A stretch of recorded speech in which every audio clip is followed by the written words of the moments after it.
মুহররমের রোজা কয়টি? কোরআন পাকে আল্লাহ মহান রব্বুল আলামিন বলছেন, সম্মানিত মাস আমার কাছে চারটি সম্মানিত মাসের ভিতরে মুহররম একটি মাস। আমাদের নবীর আগে যত নবী দুনিয়াতে আসছেন, সমস্ত নবীর কওমের উপরে, সমস্ত নবীর উপরে নাফিল রোজার ভিতরে সর্বশ্রেষ্ঠ রোজা ছিল আশুরার দিনের রোজা, অর্থাৎ মুহররমের 10 তারিখের রোজা। আর আখিরি নবীর উম্মতের জন্যে, আমাদের জন্যে ফরজ রোজার পরে, রমজানের ফারিজ রোজার পরে সর্বশ্রেষ্ঠ নাফিল রোজা হলো আরাফার ময়দানের রোজা, অর্থাৎ জিলহজ মাসের 9 তারিখের রোজা। তারপরে স্থান হলো আশুরার রোজা, মুহররমের 10 তারিখের রোজা। এখন দেখেন, হাদিস শরীফের ভিতরে এসেছে যে আমাদের নবীর সাথে যখন খ্রিস্টানদের সাথে যখন সাক্ষাৎ হয়েছে, ইহুদিরা বলছে রোজা ছিল। ইহুদিদের নবী বলছে যে আচ্ছা, কি রোজা রাখছো তোমরা, কিসের রোজা রাখছো? বলে এই আশুরার দিনে আমাদের নবী মুসা আলাইহিস সালামকে আল্লাহ নিরাপদ দান করছেন, ফেরাউনকে নীল নদে ডুবাইয়া মারছেন। সেই শুকরিয়াই স্বরূপ আমরা এই মুহররমের 10 তারিখ অর্থাৎ আশুরার দিনে আমরা রোজা রাখছি। আমাদের নবী সাহাবা আজমাইনদের মাঝখানে ঘোষণা করে দিলেন যে ইহুদিরা রোজা রাখে, ইহুদি যারা তারা রোজা রাখতে পারে, আমরা রোজা রাখতে পারবো না কেন? এই মুহররম মাস এত বরকতময় মাস। এই মুহররম মাসে আদি পিতা আদম আলাইহিস সালাম গন্ধম খাইছিলেন, খাওয়ার কারণে দুনিয়াতে আসছে, আল্লাহ পাঠাইছেন। যাই হোক, লম্বা ঘটনা, অতদূর আলোচনা করি না।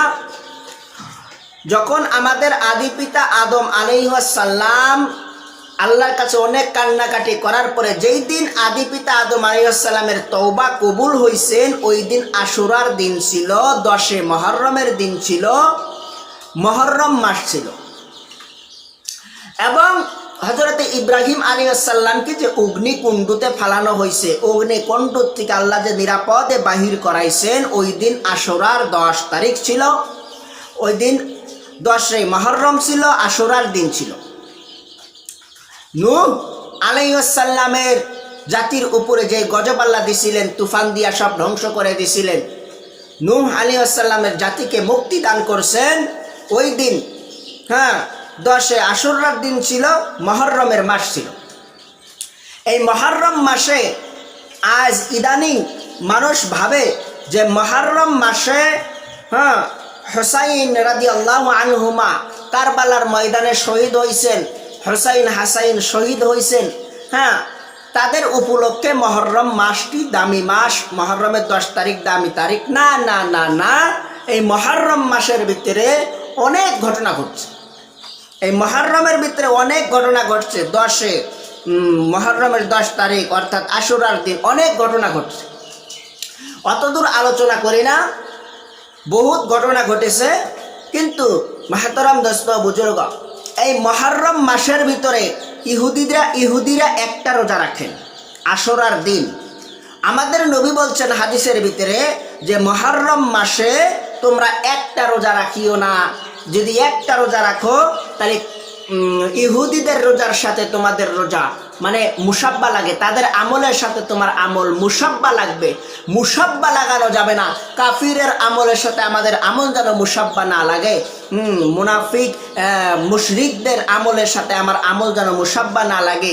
খ্রিস্টানদের আমলের সাথে, ইহুদিদের আমলের সাথে আমার আমল যেন মুসাব্বা না লাগে। ওই জন্য আমাদের নবী করিম সাল্লাল্লাহু আলাইহি ওয়াসাল্লাম উনি হাদিস শরীফের ভিতরে ফরমাইছেন যে তোমরা মুহররমের 9 তারিখ 10 তারিখ রোজা রাখো, অথবা 10 তারিখ 11 তারিখ রোজা রাখো। 2টা রোজা হাদিসের ভিতরে মুহররমের 2টা রোজার কথা নবী বলছেন, একটা রাখতে নিষেধ করছেন, 2টা রোজার কথা বলছেন। মুহররমের এই 2টা রোজা যদি কেউ ব্যক্তি যদি রাখে, পূর্বের 1 বছরের গুনাহ মাফ এবং পরবর্তী 1 বছরের গুনাহ মাফ করে দেয় আল্লাহ। এবং আমল পূর্বের 1 বছর পরের 1 বছর আমল করার নফিল ইবাদত করার সওয়াব আল্লাহ আমল নামায় লিখে দেয়। তাহলে মুহররম মাসে যদি আমি 2টা রোজা রাখি, হ্যাঁ 9 তারিখ অথবা 10 তারিখ অথবা 10 তারিখ অথবা 11 তারিখ, একটা রোজা না 2টা রোজা যদি রাখি, তাহলে পূর্বের 1 বছরের গুনাহ মাফ, পরবর্তী 1 বছরের গুনাহ মাফ, 2 বছরের গুনাহ আল্লাহ মহান রব্বুল আলামিন মাফ করে দেবে। তাহলে কত আফজাল রোজা, চিন্তা করে দেখি কত আফজাল রোজা, কত মশহুর মাস, এটা কত বরকতময় মাস, কত রহমতময় মাস।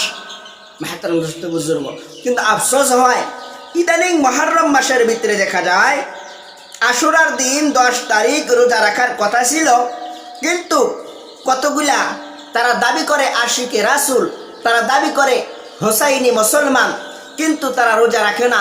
মুহররমের 10 তারিখে গরু জবাই করে খায় এবং গরু জবাই করে পাকায়, খানা পাকায়, বিরিয়ানি পাকায় খায়, এবং তারা দাবি করে আমি আশিকে রাসূল, আমি হোসাইনি মুসলমান। এগুলা হলো বেদআত। রোজা রাখতে হবে, এই দিনে বেশি বেশি তওবা করতে হবে। হাদিস শরীফের ভিতরে আসছে মুহররমের এই 10 তারিখে রোজা রাখতে হবে, 11 তারিখে রোজা রাখতে হবে, অথবা 9 তারিখে রোজা রাখতে হবে, 10 তারিখে রোজা রাখতে হবে এবং তওবা করতে হবে। আচ্ছা, একটা কথা চিন্তা করেন, আজ যদি আপনার কোনো আত্মীয় যদি ইন্তেকাল করে, আপনি কি করবেন? আপনি শোক পালন করবেন না গরু জবাই করে খাবেন, বিরিয়ানি পাকায় খাবেন? না না, আপনি তো বিরিয়ানি পাকায় খাবেন না, আপনি শোক পালন করবেন। তদুপরি আপনি যদি নিজেকে হোসাইনি মুসলমান দাবি করেন, এই দিন হোসাইন রাদিয়াল্লাহু আনহুমা শহীদ হইলেন, হাসান রাদিয়াল্লাহু আনহুমা শহীদ হইলেন, ওই দিন আপনি কিভাবে গরু জবাই করে খান? এই দিন তো রোজা রাখার কথা ছিল, হাদিসের বিরোধিতা কাজ করেন কেমনে আপনি? ফির কতগুলা মুসলমান দেখবেন, বারেলি যাদেরকে বলে বারেলি, কতগুলা মুসলমান দেখবেন এই মুহররমের 10 তারিখে আশুরার দিন, যেই দিন রোজা রাখার কথা ছিল, এবং রোজা রাখলেই রোজা ভঙ্গ হয় কতগুলা কারণে, শরীর থেকে রক্ত ঝরলে, গইরা গেলে রোজা ভঙ্গ হয়ে যায়। যাই হোক, কতগুলা কারণে রোজা ভঙ্গ হয়, অত দূর যাই না, অত আলোচনা লম্বা হয়ে যাবে। কতগুলা মানুষ এই মুহররমের 10 তারিখে লাডি বাড়ি খেলায়, এটা কেমন আমল? এই মুহররমের 10 তারিখে তলোয়ার দিয়া নিজের শরীরে আঘাত করে, চাকু দিয়া নিজের শরীরে আঘাত করে, নিজের শরীরে আঘাত করে, শরীর কাইটা রক্ত বাহির করে। হোসাইন রাদিয়াল্লাহু আনহুমা শহীদ হয়েছেন, হাসান রাদিয়াল্লাহু আনহুমা শহীদ হয়েছেন, ওই জন্য শরীরে রক্ত বাহির করতেছে। এগুলা বেদাত, এগুলা সাপ হারাম।